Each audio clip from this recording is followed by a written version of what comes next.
Hello and welcome to Blockchain Gaming World with me, John Jordan. So in this video, having a look at what's going on with MIR M. So this is a new MMORPG from South Korean developer publisher Wemade.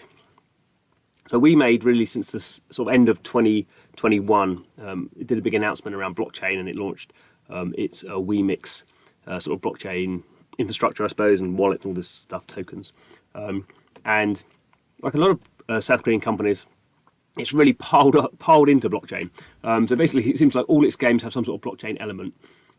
Although, in my limited experience of them, it's quite hard to work out exactly how they're integrating blockchain. And I would probably argue they'd be better off having fewer blockchain games and spending a bit more time thinking about integration. But who am I to say? I'm not a game developer, but I thought it was interesting just to go through a bit of the flow of what's going on with MIR M. So this is a PC and mobile game. MIR, The Legend of MIR, is like a massive game for Wemade. It's this biggest game. It's been going for like, I don't know, 20 years. 500 million downloads for various forms. So it's a really big RPG game. It's a sort of South Korean MMORPGs tend to be very, very grindy. Not something that actually travels very well globally. Actually, something that doesn't really travel very well outside of sort of South Korea, Asia, I would say. Obviously, there are people who like playing those in Western Europe and North America, that sort of thing. But probably not a game for me. But anyway, so it's sort of what you expect here. There's a whole bunch of stuff going on. As much as I understand, in this game, it's called actually called MIR M, Vanguard and Vagabond, and that's the sort of two main sort of paths. You can either be like a Vanguard fighting. Or you can be a vagabond, which is more like crafting. So there's these sort of two ideas of how you would want to play the game. Looking at the blockchain stuff, so there's a whole bunch of stuff here about, this is sort of overview is all about sort of, what the game is. But then what's interesting for us is sort of stuff like this, tokens. So there's two tokens.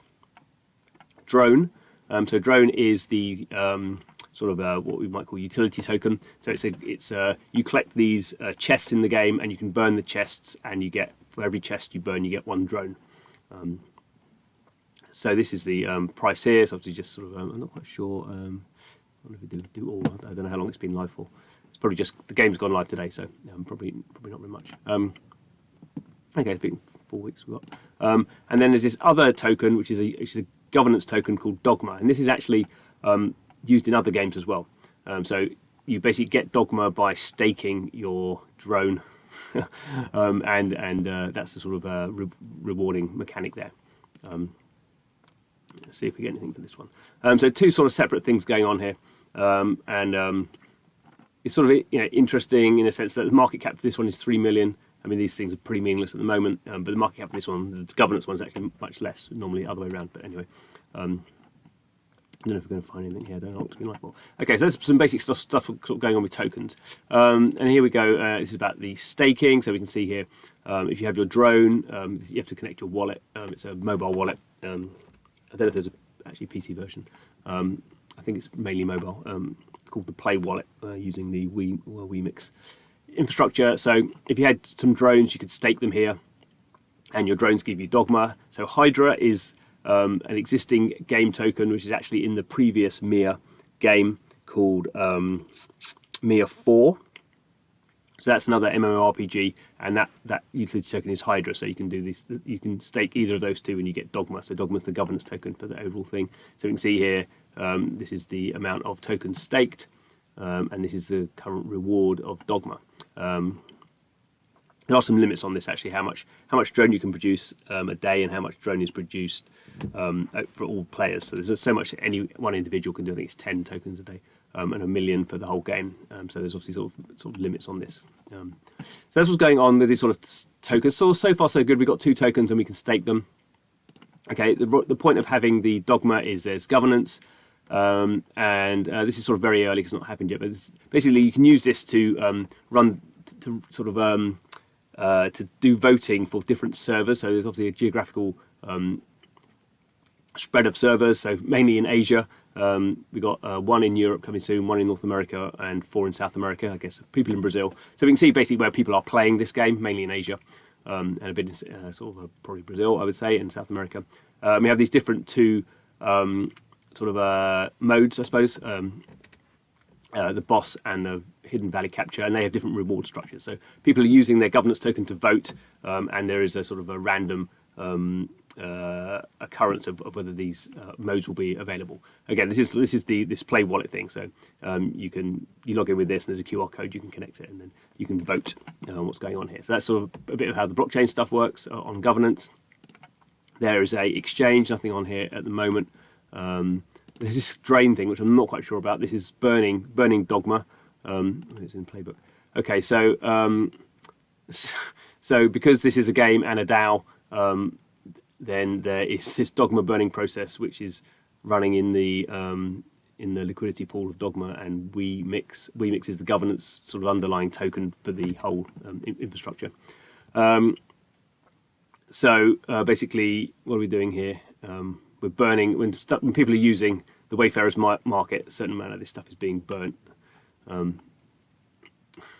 mean, I guess I wouldn't fully understand it. So a whole bunch of this stuff going on, sort of interesting. How you get into it in the game, I don't quite know. You have to find these chests, and then you can get, and what percentage of people who are playing the game are going to be using this? Who knows? I mean, these games tend to be quite off-putting for casual players, but obviously not casual games. So probably if you're really into the game, this sort of stuff becomes more relevant the sort of longer you're playing the game. But then what was interesting was, this is this talk about the drone. So we need to go sort of cover that. But then you sort of go here, and this is the Wemix Play page. So this is for the wallet, and we can see here, and it's sort of, I was just really surprised just how much this got going on here. So this is like an advert for this new game that's just come out. And we see some sort of token prices here. So this is all the Wemix games that are live. So they've got 22 games in there on their 22 blockchain enabled games. So as you can see, a lot of them are sort of RPGs. We've got some other MIR ones. We've got, I mean, most of us won't have heard of these, we can look at, we can do it by market cap, so how popular they sort of are in the token. So no surprise here that the two big ones are MIR. So MIR 4, which is actually on Steam. I don't know how to do the blockchain stuff on that, but there's MIR 4 and this new one. But then there's all these sort of other games. You can see, I mean, the price doesn't really mean very much, but if the price is low, this is why I sort of think they've done a bit too much here. So they've got all these games which all have tokens live. And I guess probably a lot of them have NFTs in as well. But then, even more, we got what's coming, 32.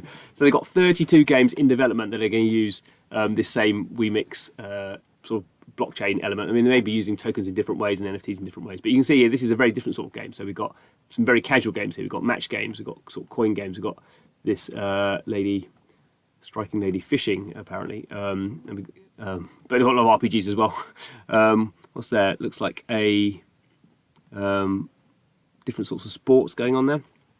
More gambling, some sort of simpler stuff here. But just so in total we've got 54 blockchain games that they are working on, which just seems absolutely striking.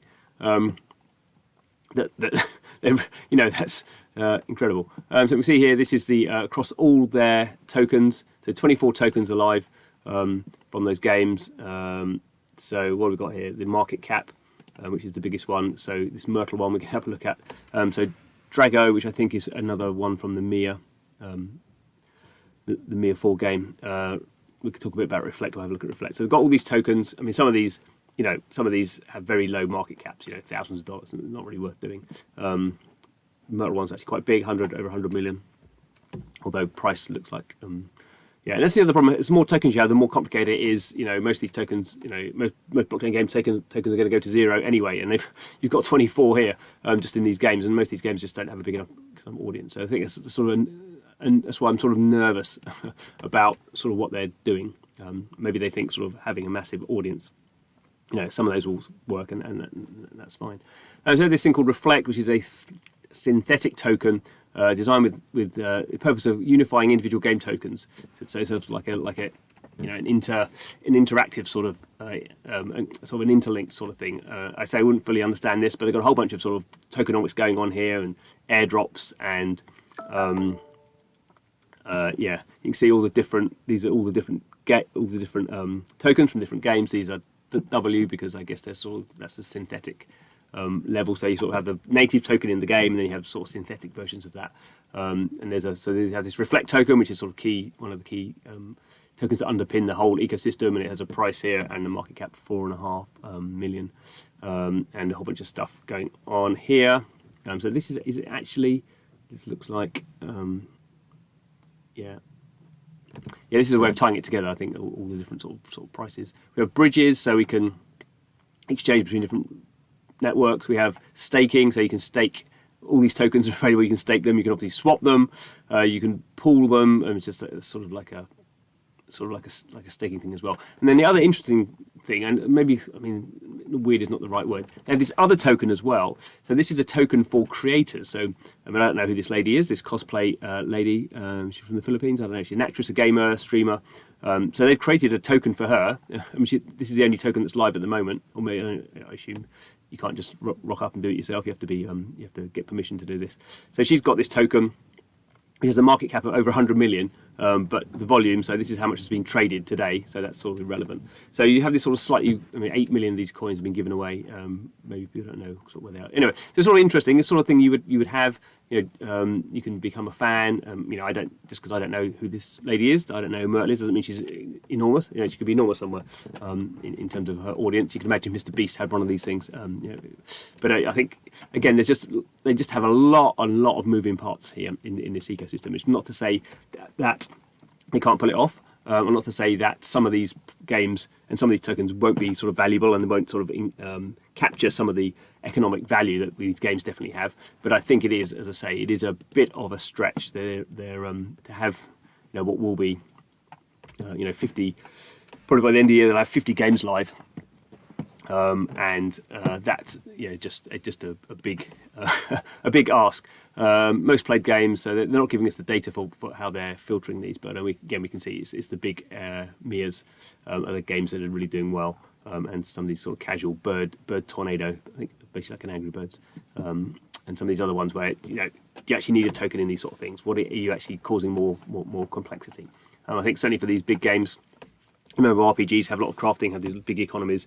That sort of makes sense, but equally you have to sort of position it in the right way. I get very nervous when sort of blockchain games companies just sort of like put blockchain and everything and throw it at the wall and see what happens. I think you can get some good products out of that, but it's also you get better products by thinking a bit more holistically about sort of what you're doing and what you're integrating. And as I say, this is quite complicated. I don't understand it. I probably have to play the games to understand it better, but there's just a level of understanding that most players, that's quite an education process to go through. And if you're trying to do that through 22 games at the moment and 54 games by the end of the year, that's just a lot to ask. And probably your support team are pulling their hair out. Anyway, definitely worth keeping an eye on. I'll probably have a go at some of these games. I mean, most of them are available on mobile, if you don't want to even download the PC sort of stuff. So I think it is definitely, there are definitely learnings to be had here, I suppose. But we will see how Wemix, how it learns, I suppose. Anyway, thanks for watching. See you again soon.